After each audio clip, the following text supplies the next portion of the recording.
A couple of years ago, I sat down with a few visually impaired students and had them evaluate a mobile reading device that's on the market today. What I discovered during those usability studies is that while the device helped them read things that they couldn't have access to without it, the device fell short in a few different ways. First, it required the users to hold the device 15 inches above the desk.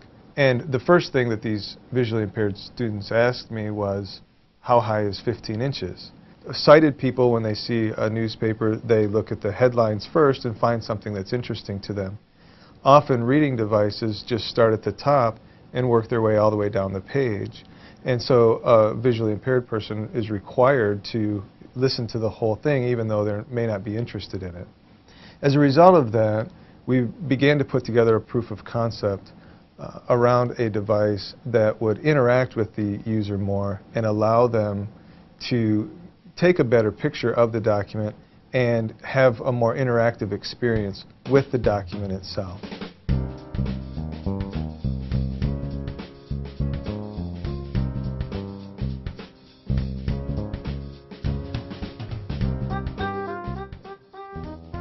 Take picture.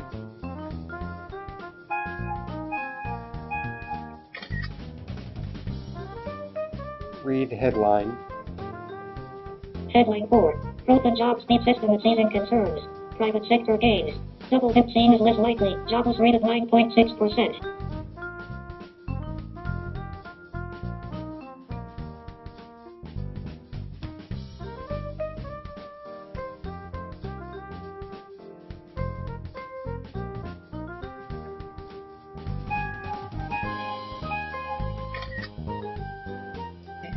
Read Article 1.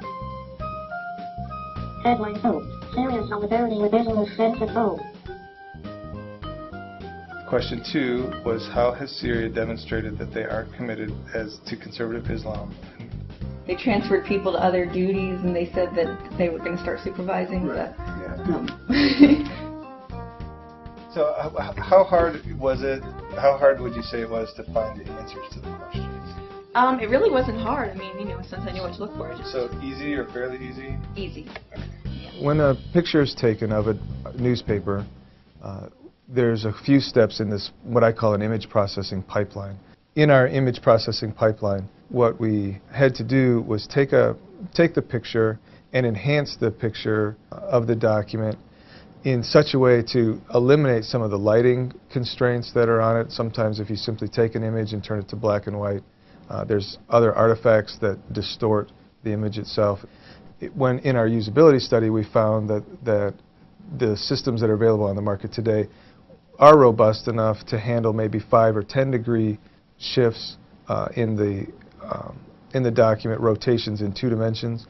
What we were interested in is coming up with a way of handling 3-dimensional skew as well as page curl, like if it's curved at the binding of a large textbook, or you can imagine in a newspaper how a newspaper page is bent a little bit. Those types of things cause the OCR to not work very well. We wanted to have commands that would allow a person to ask for a sentence to be repeated or a paragraph to be repeated, the whole article, as well as skipping forward. So now you can kind of think of, through audible commands, we've given them a way to navigate throughout the textual page itself as well as in an article itself.